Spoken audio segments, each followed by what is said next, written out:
दख्खन सेवरामध्ये आपले स्वागत आहे। आज तब्बल 20 दिवसानंतर 108 उमेदवारांची 10 अध्यक्षपद आणि 98 जे कॅन्डिडेट आहेत त्यांचे भविष्य 2 तारखेला या मशीनमध्ये बंद झाले होते। मतदारांनी भरघोस मत दिले होते 2 तारखेला।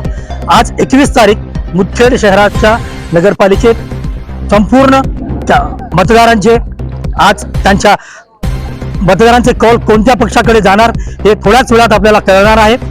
आपल्या बाहेर काउंटिंगच्या बाहेर कॅन्डिडेट्स आणि त्यांचे प्रतिनिधी सर्वजण प्रतीक्षेत आहेत की केव्हा मध्ये आत बोलावले जाईल आणि त्या मशीन केव्हा ओपन होणार।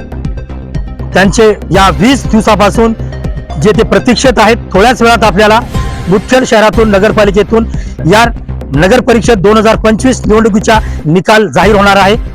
मी मोहम्मद रईस मुदखेडहून अब्दुल रजाक सोबत।